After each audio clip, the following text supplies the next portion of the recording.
Halo, bertemu lagi dengan saya Fadlan. Dalam hal ini, saya akan membahas mengenai negara gagal lindungi masyarakat dari jerat pinjol. Pinjaman online, pinjol, telah menjadi fenomena besar di Indonesia dalam beberapa tahun terakhir. Di satu sisi, kemudahan dan kecepatan akses pinjaman yang ditawarkan menjadi solusi bagi masyarakat yang membutuhkan dana mendesak. Namun, di sisi lain, maraknya pinjol ilegal dengan praktik-praktik yang merugikan justru menciptakan ancaman serius bagi masyarakat. Fakta bahwa banyak warga terjebak dalam lingkaran utang yang tak berujung menimbulkan pertanyaan besar, apakah negara telah gagal melindungi masyarakat dari jerat pinjol? Ledakan pinjol di Indonesia. Perkembangan teknologi digital telah membuka pintu bagi hadirnya berbagai platform pinjaman online. Dengan hanya bermodalkan KTP dan akses internet, masyarakat dapat dengan mudah mengajukan pinjaman.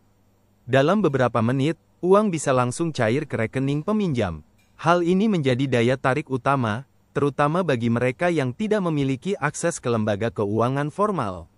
Namun, di balik kemudahan tersebut, muncul ancaman besar. Data Otoritas Jasa Keuangan, OJK, menunjukkan bahwa ratusan hingga ribuan aplikasi pinjol ilegal beroperasi tanpa izin.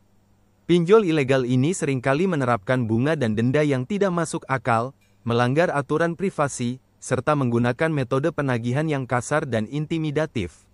Dampak buruk pinjol ilegal. Pinjol ilegal tidak hanya merugikan secara finansial, tetapi juga secara psikologis.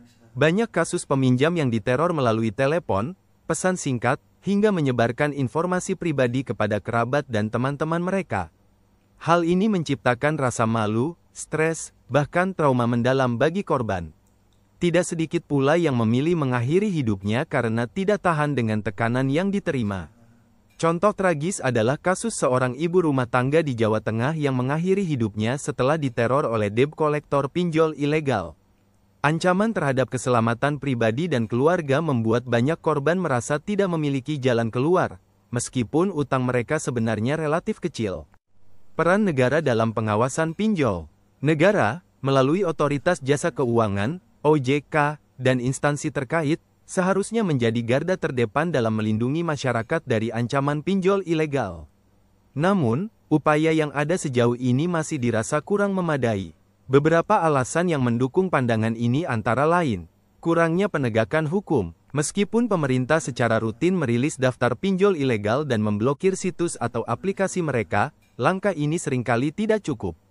Pinjol ilegal dapat dengan mudah muncul kembali dengan nama baru. Penegakan hukum yang tegas terhadap pelaku di balik operasi pinjol ilegal masih jarang terlihat. Minimnya edukasi kepada masyarakat. Sebagian besar masyarakat yang terjebak pinjol ilegal berasal dari kalangan ekonomi menengah ke bawah dengan literasi keuangan yang rendah.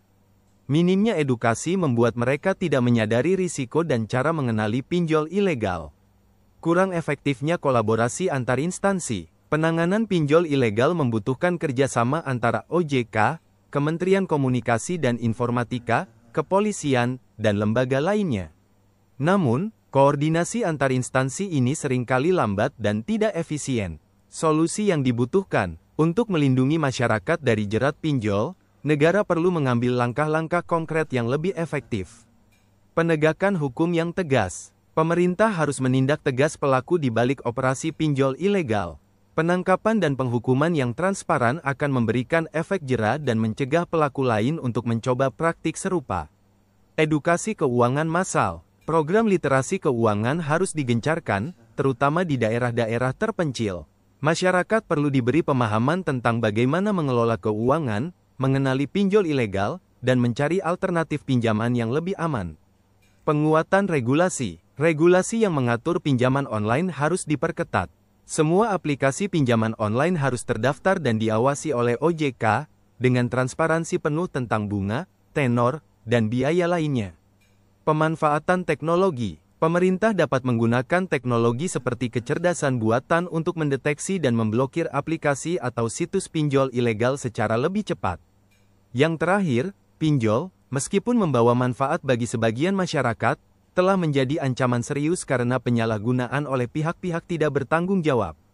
Kegagalan negara dalam melindungi masyarakat dari jerat pinjol bukan hanya masalah regulasi, tetapi juga masalah literasi keuangan dan penegakan hukum. Jika langkah-langkah konkret tidak segera diambil, masyarakat akan terus menjadi korban dari sistem yang belum sepenuhnya berpihak pada mereka. Negara harus bertindak lebih tegas untuk memastikan bahwa kemajuan teknologi keuangan membawa manfaat, bukan malapetaka. Semoga bermanfaat, dan sampai jumpa.